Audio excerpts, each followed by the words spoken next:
Hello everyone, आपके अपने channel अमन tutorial में आपका स्वागत है।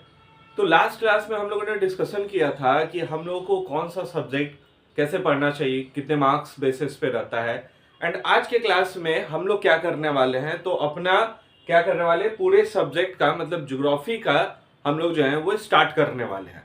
तो क्लास 6 में एनसीईआरटी का जो फर्स्ट चैप्टर है वो हमारा है the earth in our solar system. तो सबसे पहले हम लोग ये समझते हैं कि सोलर सिस्टम होता क्या है। तो बेसिकली हम लोग देखते हैं कि आप हर एक आदमी क्या होता है कि हर एक बच्चा या बच्ची अपने फैमिली में रहता है। तो उस फैमिली का क्या होता है, एक हेड होता है। जैसे हमारे फैमिली में भी हेड हमारे क्या है, पिताजी हैं। उनके नीचे क्या होगी, तो उनके नीचे हमारी माता जी होंगी। यदि उनको किसी भी चीज की आवश्यकता पड़ेगी तो वो क्या करेंगी, तो पापा के पास में जाएंगी, मतलब मेरे पापा के पास में जाएंगी अपने नीड्स को फुलफिल के लिए, या फिर घर का कुछ भी छोटा मोटा सामान हो। तो हमारा घर भी कहीं ना कहीं क्या है, तो एक सोलर सिस्टम है। सपोज करिए कि ये हमारा क्या है, एक सोलर सिस्टम। ठीक है, इस सोलर सिस्टम में हेड कौन होगा मेरा, तो सन होगा। अब उसके पीछे का रीजन क्या है, क्योंकि जैसे अभी मैंने आपको बताया कि हर फैमिली में क्या होता है, तो एक हेड ऑफ द फैमिली होते हैं जो हर एक फैमिली के नीड्स को फुलफिल करते हैं। तो सेम चीज हमारे सोलर सिस्टम में भी है। सोलर सिस्टम में क्या है कि सन जो है वो जितने भी इसके फैमिली मेंबर्स है, इंक्लूडिंग प्लैनेट्स हो गए, सैटेलाइट्स हो गए, एस्टेरॉइड्स हो गए, मेटोराइट्स हो गए, उन सारे का नीड कौन फिल कर रहा है, तो मेरा सन कर रहा है। क्या कर रहा है, सन कर रहा है। तो सोलर सिस्टम के बारे में हम लोग ये समझ गए कि सोलर सिस्टम एक ऐसा सिस्टम होता है कि जिसमें head of the solar system कौन होगा, सन होगा। और उसी के चारों तरफ कौन चक्कर लगाते हैं, तो प्लैनेट्स एंड सैटेलाइट लगाते हैं। क्यों लगाते हैं, क्योंकि अब प्लैनेट्स क्या होता है कि प्लैनेट्स का मतलब क्या होगा, जिसके पास अपना हीट एंड लाइट नहीं होगा, बट सन के पास में है। तो सन भी मेरा क्या हो गया है, तो सन मेरा एक तारा है। यहां से सीधा एक सवाल पूछा जा सकता है कि सूर्य क्या है, तो सूर्य एक तारा है।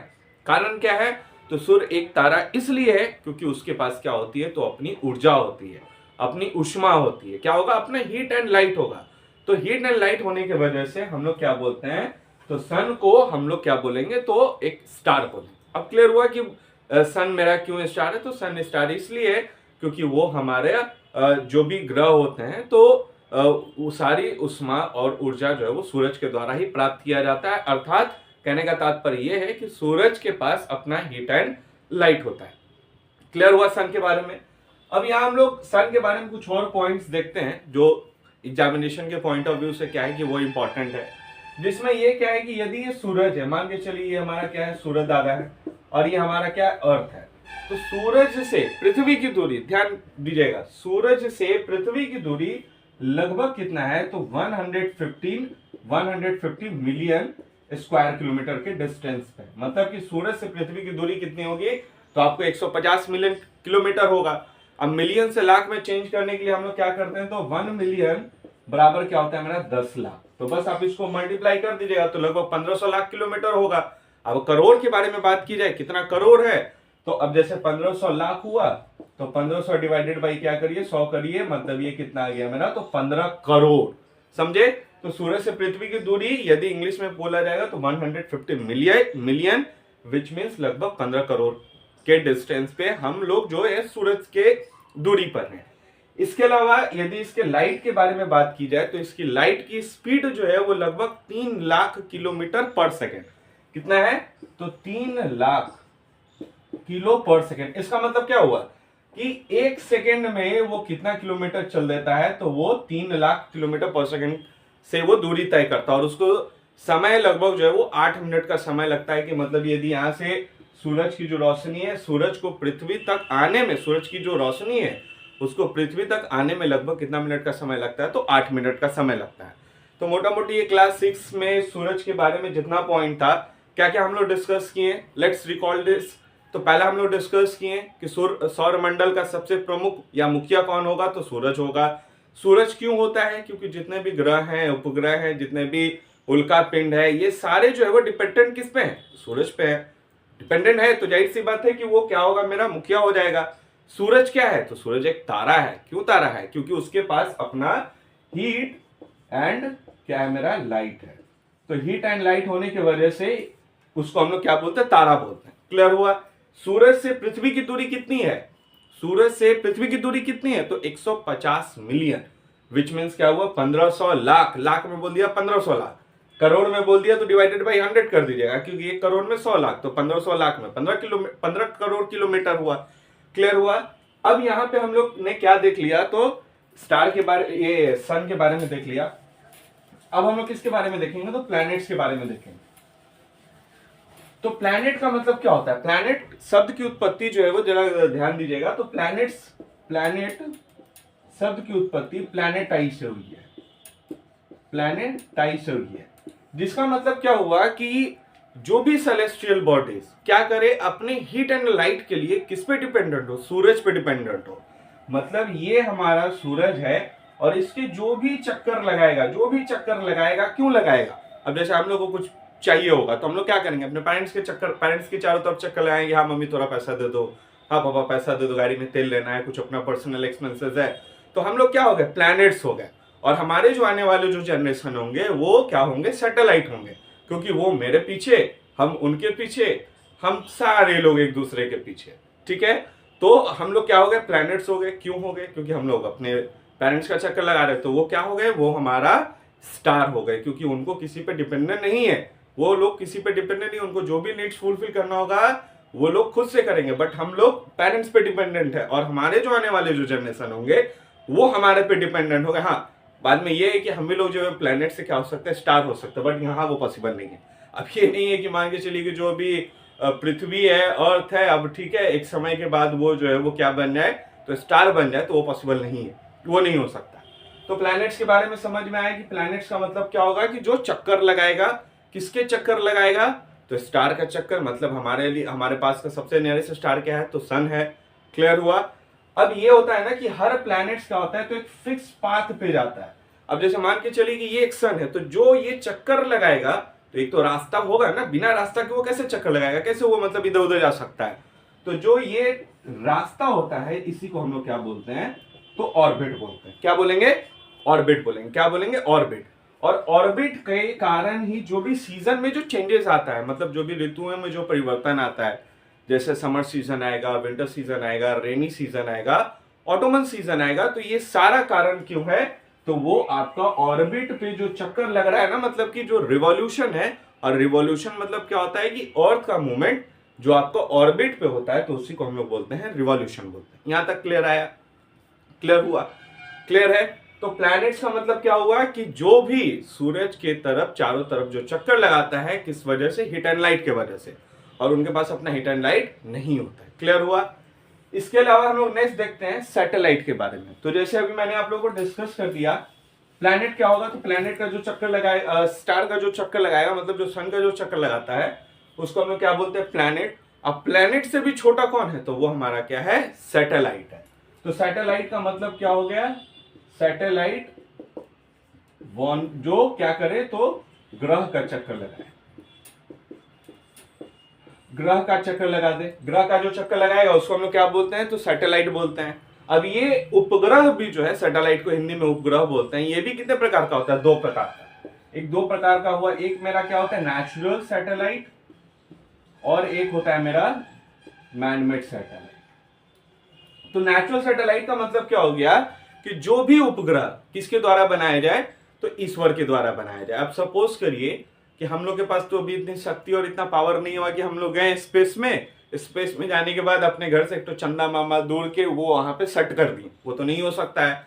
तो जो हमारे बस में नहीं है, जो नेचर ने बनाया, उसको हम क्या बोलते हैं, नेचुरल बोलते हैं। तो मून हमारा क्या है, नेचुरल सैटेलाइट है। और यदि मून से अर्थ की दूरी पूछी जाए, मतलब ये हमारा मून हुआ, और मून से अर्थ की दूरी बोली जाए तो वो कितना है, तो वो है आपका 3,84,000 किलोमीटर के डिस्टेंस पे। कितना है, 3,84,000 किलोमीटर के डिस्टेंस पे।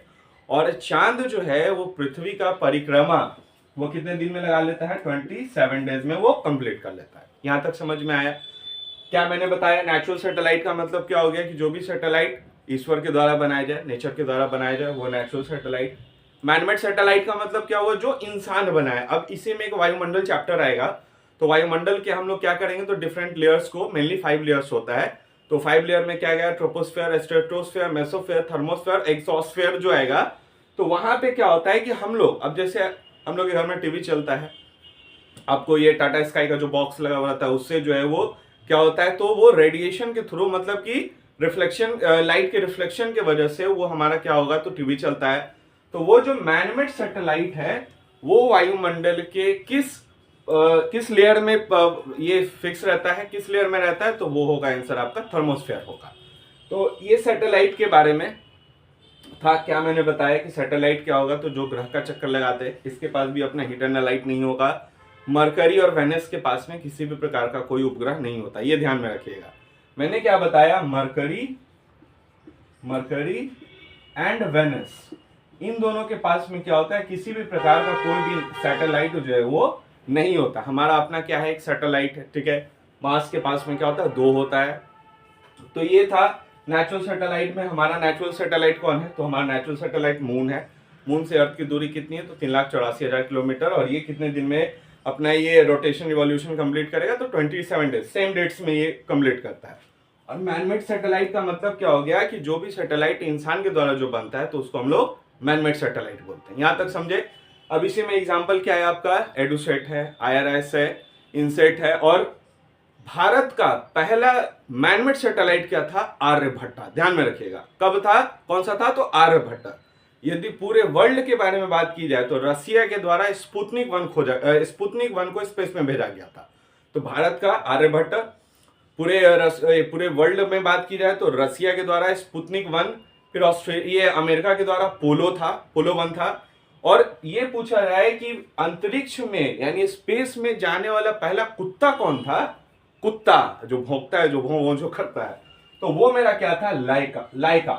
क्या था, लाइका पहला ऐसा लिविंग ऑर्गेनिज्म था, मतलब कि जानवर के बारे में बात की जाए जो स्पेस में भेजा गया था। भारत का पहला ये मैनमेड सैटेलाइट क्या है, मेरा आर्यभट्ट है। रसिया के द्वारा भेजा गया था, वो क्या था, स्पुतनिक 1 था। फिर आपको अमेरिका के द्वारा भेजा गया था पोलो। पहला जानवर कौन भेजा गया था, तो लाइका क्या था, एक कुत्ता था। इसके अलावा भारत की पहली महिला कौन गई थी स्पेस में, तो भारत की पहली महिला गई थी कल्पना चावला। और ये हमारे लिए काफी दुखदाई की बात है कि वो जब वापस आ रही थी तो उसी बीच में उनका स्पेस क्राफ्ट जो है वो ये जो है वो क्या हो गया, तो डैमेज हो गया और उनकी जो है वो मृत्यु हो गई। और फर्स्ट मेल कौन थे, तो वो थे राकेश शर्मा। और राकेश शर्मा जब गए हुए थे स्पेस में तो वहां से जो है वो इंदिरा गांधी ने पूछा था कि ऊपर से हमारा भारत कैसा दिखता है। तो राकेश शर्मा ने, आप लोगों ने भी देखा ही होगा, ये कोई नई बात नहीं है, तो उन्होंने क्या बोला था, सारे जहां से अच्छा हिंदुस्तान हमारा, मतलब ऊपर से भी हमारा भारत कितना है, काफी अच्छा लग रहा है। तो ये समझ गए, ये क्या था, सैटेलाइट के बारे में था। अब नेक्स्ट टॉपिक है, इसी में आप लोगों को पढ़ना होगा कॉन्स्टिलेशन।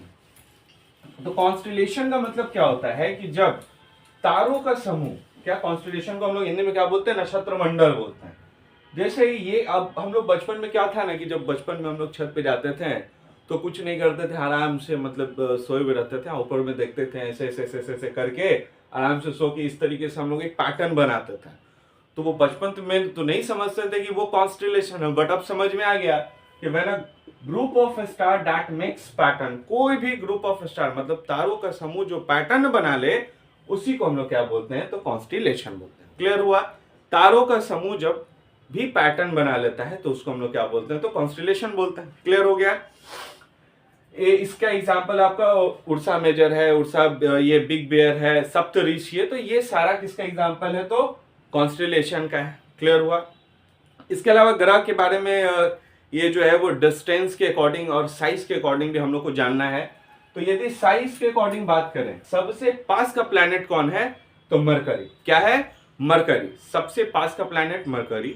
देन क्या है मेरा, वेनस। मेरे साथ बोलते चलिएगा, आप लोगों को यहीं पे याद होगा, Mercury, Venus, Mercury, Venus, Earth, Mars. फिर से बोलिए, Mercury, Venus, Earth, Mars, Jupiter, Saturn, Uranus, Neptune. फिर से बोलिए, अकॉर्डिंग टू द डिस्टेंस। अब सवाल ये पूछा जा सकता है कि सूरज से दूरी के हिसाब से छठा ग्रह कौन है, तो बस आपको काउंट करना है, Mercury, Venus, Earth, Mars, Jupiter, Saturn. Saturn answer में आ गया। फिर क्या होगा, यूरेनस और नेपच्यून। तो दूरी के हिसाब से समझ में आया। क्या हम बोले, जरा एक बार और बोलिए। ठीक है, पहले आप लोगों ने मरकरी बोला, वेरी गुड। फिर वेनस बोल दिया, फिर अर्थ बोल दिया, फिर मार्स बोल दिया, फिर जुपिटर बोल दिया, फिर सैटर्न बोल दिया, फिर यूरेनस बोल दिया, फिर नेपच्यून। वेरी गुड, बहुत अच्छी बात। तो ये हमारा डिस्टेंस के अकॉर्डिंग 8 प्लैनेट है। अब हम लोग क्या करते हैं, तो अब यहाँ पे हम लोग साइज के अकॉर्डिंग देखते हैं। साइज के अकॉर्डिंग, तो साइज के अकॉर्डिंग सबसे बड़ा प्लैनेट क्या है मेरा, जुपिटर है। ठीक है, सबसे बड़ा प्लैनेट कौन होगा, जुपिटर। जो लास्ट वाला प्लैनेट 4 है ना, उसको एज इट इज लिख दीजिए, जुपिटर। फिर क्या है, सैटर्न, फिर है यूरेनस, फिर है नेपच्यून, अब हमारा अर्थ, फिर है वेनस, फिर है मार्स, अब ये मरकरी। ठीक है, क्या बता दिए, साइज के अकॉर्डिंग भी 8 साइज प्लैनेट तो है ये, तो 8 तो होगा ही। तो पहला मेरा क्या होगा, सबसे बड़ा प्लैनेट जुपिटर, देन सैटर्न, फिर है यूरेनस, फिर है नेपच्यून, फिर है अर्थ, फिर है वेनस, फिर है आपका ये मार्स, देन मरकरी। तो इसको हम लोग ट्रिक से भी कर सकते हैं, जासन ईवीएम में। हाँ, ये हो सकता है जासन ईवीएम में, ईवीएम जासन, जा से क्या हो गया, जे से क्या हो गया जुपिटर, सन, सन में 3 लेटर है, SUN, एस से क्या होगा सैटर्न, यूरेनस, नेपच्यून, सन, ईवीएम, ईवीएम थोड़ा एम में तोतला जाना है, तो इसे क्या होगा, अर्थ होगा, वी से वेनस होगा, एम से मार्स होगा, एम से मरकरी होगा। डिस्टेंस के अकॉर्डिंग मैंने क्या बताया था, फिर से बताइए, Mercury, Venus, Earth, Mars, Jupiter, Saturn, Uranus, Neptune. और यदि साइज के अकॉर्डिंग हम लोग क्या बात की है, तो जा सन ईवीएम में जैसे क्या होगा, जुपिटर, सैटर्न, फिर ये आपका यूरेनस, नेपच्यून, और ई से हो गया अर्थ, वी से हो गया वेनस, फिर मार्स, फिर मरकरी। ये क्लियर हो गया। तो ये साइज और डिस्टेंस एक सवाल यहां से पूछा जा सकता है, क्योंकि ये टॉपिक जो है ना, वो बीपीएससी का ही एक फेवरेट टॉपिक है, कुछ ना कुछ एक टॉपिक उठा के डाल ही देगा। इसके अलावा मैं नोट्स भी दे दूंगा आप लोगों को टेलीग्राम, या फिर कल मैंने व्हाट्सएप, ये अपना व्हाट्सएप नंबर भी भेजा था, तो फिर से यहाँ पे व्हाट्सएप नंबर भेज देंगे, आप यहाँ से फिर आप मेरा नंबर ले सकते हैं। अब यदि पोल स्टार, ये प्लैनेट्स के बारे में हो गया, प्लैनेट्स के बारे में, और जब हम नोट्स देंगे तो वहां पे भी क्या है, और डिटेल्स वे में है। ठीक है, तो ये पोल स्टार का मतलब क्या हो गया कि जो भी स्टार आपको हमेशा नॉर्थ साइड में दिखता है, तो उसी को हम लोग क्या बोलते हैं, पोल स्टार बोलते हैं।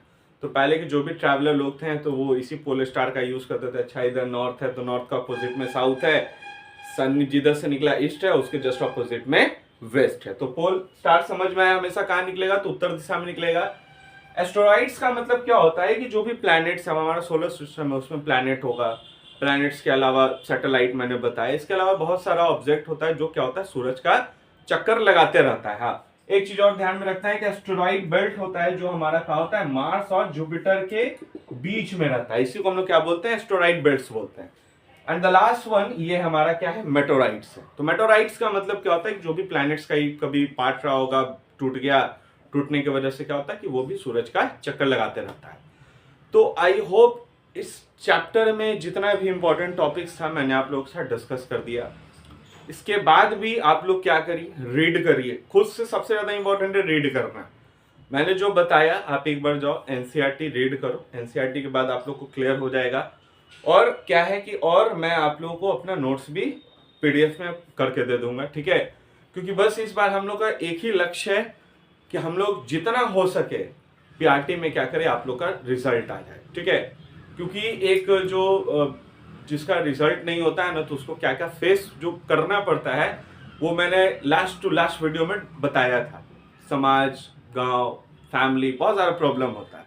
तो बस ज़्यादा दिन की बात नहीं है, 4 से 5 महीना खुद को झोंक दो, देन दुनिया वाले झुक जाएंगे जलन में, ठीक है। तो जस्ट मेहनत करो, जो पढ़ाए हम वीडियो देखकर आप लोग क्या कर सकते हैं, नोट्स भी हम दे देंगे। और हाँ, और टेलीग्राम का लिंक पे जुड़ जाइएगा, वहां पे क्या करेंगे तो चैप्टर के रिगार्डिंग जितना भी इंपॉर्टेंट एमसीक्यू होगा वो हम वहां पे आप लोग को प्रोवाइड करवा देंगे। कि पढ़ना है, यहाँ से वीडियो देख लेना है, देन जाके किताब पढ़ लेना है, उसके बाद एमसीक्यू लगा देना है बस। तो इस चैप्टर से यदि कुछ भी क्वेश्चन आएगा तो आंख बंद करोगे और सीधा उड़ा दोगे। हाँ, लेकिन ये भी है कि यदि नहीं समझिएगा और सोचिए कि नहीं हम चले रट के निकल जाएंगे या फिर एक वीडियो देख के हो जाएगा, कुछ नहीं होगा। क्योंकि बीपीएससी है, टीआरई का क्वेश्चन जो होता है वो बहुत, खासकर ऑप्शन डी और ऑप्शन ई नंबर खाने के लिए बैठा हुआ है। इतना क्वेश्चन घुमा देगा ना कि कुछ नहीं समझ में आएगा, क्वेश्चन में ही आंसर रहेगा बट आंसर में ही क्वेश्चन रहेगा, ऐसा चीज होता है। तो उसके लिए आपको समझना पड़ेगा, खुद की सोचने की क्षमता जो है वो डेवलप करनी पड़ेगी। कोई दुनिया में किसी की मदद नहीं करेगा, ना हम करेंगे ना कोई करेगा, सब सपोर्ट करेगा। युद्ध आपका है, लड़ना आपका है। हाँ, ये हो सकता है कि हमसे जितना हो सकेगा सो हम क्या करेंगे, तो आप लोग को सपोर्ट करेंगे, ठीक है। So thank you so much, आपका दिन शुभ हो, हंसते रहिए, मुस्कुराते रहिए, पढ़ते रहिए, और मन करे तो पढ़ाते भी रहिए, पढ़ाते रहिएगा, रिवीजन होगा। वीडियो अच्छा लगे देन प्लीज़ लाइक करें, सब्सक्राइब करें और शेयर करें, और हमारे टेलीग्राम से जुड़ जाएं। जिनको जुड़ने की इच्छा हो तो आप मोस्ट वेलकम है हमारे चैनल पे, और आप वीडियो को जितना हो सके शेयर करें। Thank you so much, have a wonderful day.